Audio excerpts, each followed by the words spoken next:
Knock knock. Who's there? Hello साथियों, कैसे हैं आप सब लोग। आशा करता हूँ आप सब ठीक ही होंगे। पिछले एपिसोड में हमने बुद्धिज़्म के नाम पे किस तरह के भ्रम फैले इसे समझा, अखंड भारत में बुद्ध का अस्तित्व जाना, और आज हम यह देखेंगे कि इतने भ्रम क्यों फैले। अगर मौर्यकालीन जम्बूद्वीप या आज जिसे हम अखंड भारत कहते हैं वह पूरा बुद्धिस्ट था और बुद्धिज़्म विदेशों में भी गया। अगर आज देखेंगे तो कई ऐसे देश हैं जो बुद्धिस्ट बन गए, पर भारत में आज एक अलग संस्कृति देखने मिलती है। तो भारत से बुद्धिज़्म कहाँ गया, इसे जानने के लिए हमें पहले भारत का इतिहास जानना पड़ेगा। विषय के तरफ बढ़ने से पहले मैं डॉक्टर विलास सर का धन्यवाद करना चाहूँगा।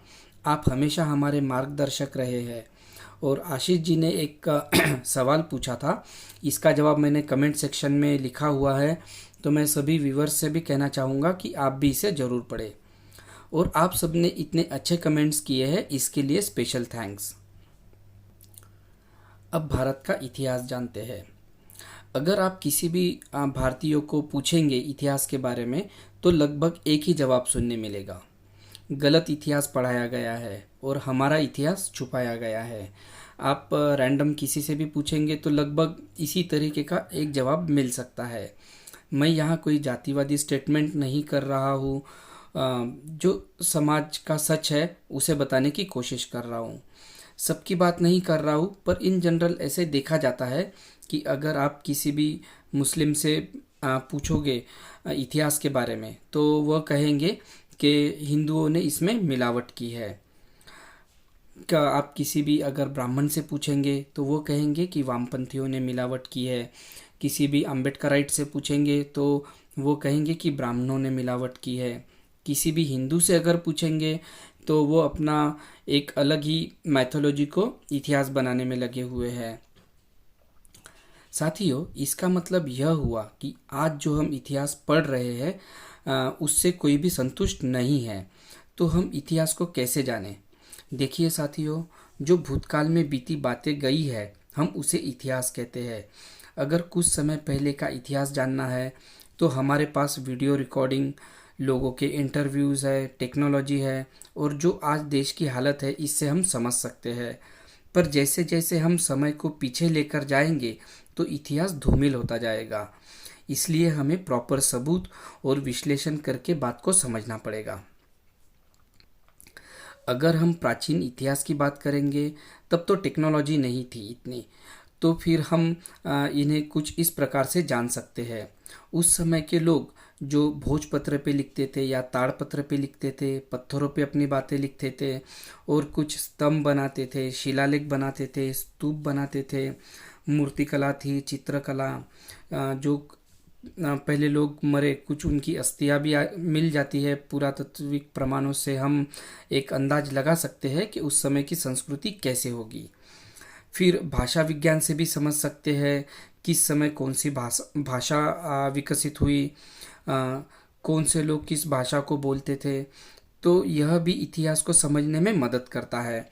और प्राचीन समय में जो यात्री भारत में आए तो उन्होंने भी अपने नोट्स लिखे, तो उन नोट्स को देखकर भी हम पता लगा सकते हैं। और यह सब प्रमाण हमें उत्खनन से मिलते हैं। तो चलिए साथियों, अब हम जानते हैं कि भारत में ऐसा क्या हुआ इतिहास को लेकर कि कोई भी इससे सहमत नहीं है। इस विषय को इतने कम समय में समझाना काफ़ी मुश्किल है, फिर भी मैं ट्राई करता हूँ कि आसान शब्दों में बता सकूँ।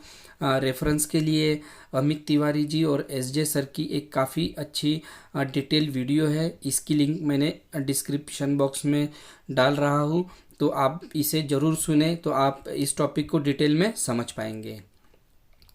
अब विषय के तरफ बढ़ते हैं।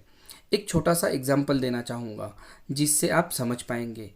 कई बार ऐसे होता है कि हम चार लोग बैठकर किसी टॉपिक पर बात कर रहे होते हैं और हम कोई एक गलत स्टेटमेंट बोल देते हैं। हमें फिर पता चल जाता है कि अरे हमने तो गलत कह दिया, पर फिर भी हम अपना बचाव करने के चक्कर में गोलमोल बातें करते हैं, उसे किसी भी तरह सही साबित करने की कोशिश में रहते हैं और उसे सही साबित कर देते हैं। बस कुछ इसी तरह हमारे भारत के इतिहास के साथ में भी हुआ। इसे समझने की कोशिश करते हैं तार्किक रूप से। इसी तरह की एक घटना भारत में हुई इतिहास के साथ। पहले इतिहास का पूरा सेटअप कर दिया गया था, वह कुछ इस तरह था। एक ओवरऑल इतिहास ऐसा सेटअप किया था कि शुरुआत से वैदिक काल था, संस्कृत भाषा थी, फिर उत्तर वैदिक काल आया। उत्तर वैदिक काल में कुछ खराबियाँ आई, जैसे जातिवाद आया, ब्राह्मणवाद आया। उसे दुरुस्त करने के लिए बुद्ध आए, महावीर आए, और मौर्य काल आया और बुद्ध मार्ग फैला। फिर ब्राह्मण राजा पुष्पमित्र शुंग ने मगध राज स्थापित किया और बुद्ध मार्ग खत्म किया, और फिर से वैदिक काल वापस ले आए। फिर यहाँ से सभी हिंदू राजा हुए, गुप्त वंश आया, फिर मुस्लिम आए, फिर देश गुलाम हुआ, फिर अंग्रेज आए। इस तरह से हिस्ट्री का एक पूरा सेटअप कर दिया गया था। फिर एक ऐसी घटना होती है और सब इतिहासकारों के होश उड़ जाते हैं। इतिहास का एक जो सेटअप था वो पूरा कोलैप्स होते हमें यहाँ दिखता है। और यह घटना थी कि 1922 और 23 में रखोलदास बंदोपाध्याय की अगुवाई में खुदाई होती है। पहले जहाँ वैदिक काल घोषित किया गया था, अब पता चलता है कि उसके पहले भी कोई एक सभ्यता थी। उस सभ्यता के काफ़ी सबूत मिलने शुरू हो जाते हैं। ईंटें मिलती है, नालियाँ मिलती है, मिट्टी के बर्तन, खिलौने मिलते हैं। स्विमिंग पूल से लेकर तो नगर तक की सारे प्रमाण हमें मिल जाते हैं। उनकी लिखावट के भी प्रमाण मिलते हैं। वैसे तो हम आज तक उनकी लैंग्वेज को डिकोड नहीं कर पाए हैं, पर प्रमाण सभी मिलते हैं।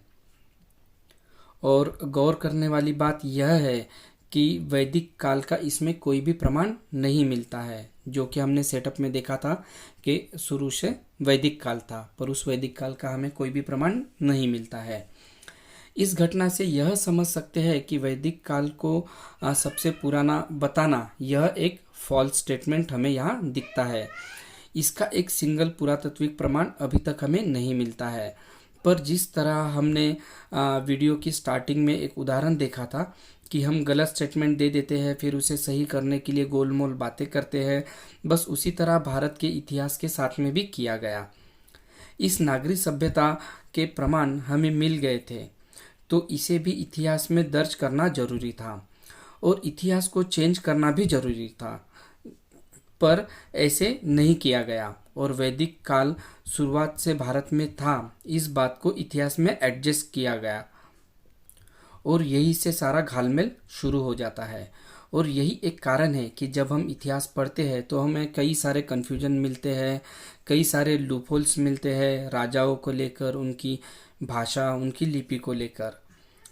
उदाहरण के तौर पर 8वीं से 9वीं सदी से हमें संस्कृत के प्रमाण मिलने शुरू होते हैं। मतलब कि जो धम्म लिपि थी, जो पाली प्राकृत थी, उसमें कुछ शब्द जो है संस्कृत जैसे मिलते हैं, इसीलिए इसे प्रोटो संस्कृत भी कहते हैं। और इसके पहले हमें संस्कृत के कोई भी प्रमाण नहीं मिलते, यानी 8वीं 9वीं सदी के पहले हमें संस्कृत के प्रमाण नहीं मिलते।